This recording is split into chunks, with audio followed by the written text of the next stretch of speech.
Hello, my name is Scott Birkin. I'm the author of a book called How Design Makes the World, and I'm here to talk to you about why designers fail.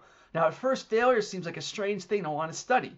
Most people, when they want to get better at something, they figure I should start with the best. They want to read about Michael Jordan or Beyonce, whoever their hero is. They want to go and read what they do so they can copy it. But I think that's a weird way to go about it. Because what the best people do is often hard to copy. They've been working and studying and practicing for years.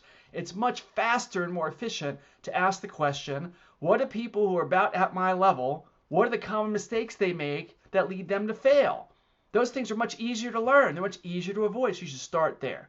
So about 10 years ago, I conducted this big survey with a few hundred people. Some of them were designers, and some of them were people who worked with designers, and I asked them the question, why do designers fail?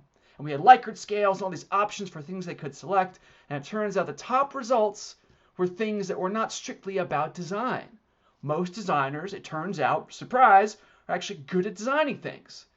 The problem were all the intangible skills that were required to actually make design choices effective and happen in an organization or with clients. Now, discovering this for many designers, their response is, well, that's not my job. There's a D in the beginning of my job title, to design.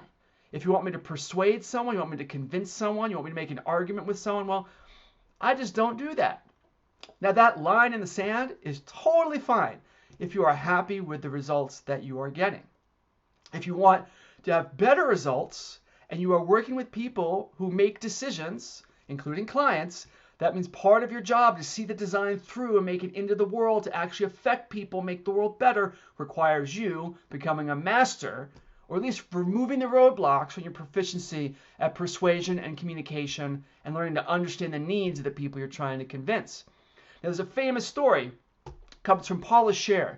She designed the Citibank logo, which looks like this. It's one of the most famous logos in the world. And everyone who studies design likes to find these famous examples. Go, oh, that was great. Paula, she did great work. It must have been an instant success. But Paula Scher tells the story. She's like, designing the logo, doing the design work, that's the easy part.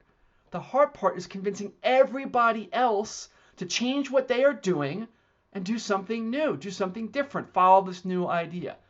Now, most designers don't want to do this because it is a burden. A lot of people don't understand, why is the design you came up with better than what my brother came up with, or what the programmer came up with, or what the marketing director came up with? Why is your thing better? It becomes a deeply philosophical argument where in order to be persuasive, it feels like you need to teach this other person how to understand everything about design that you know, which is impossible. It's also not very fun. Now that's why I wrote the book, How Design Makes the World. It's meant to be an introduction to design that anyone can read, can help them get over those curbs and early questions that you're tired of answering. It does the heavy lifting for you.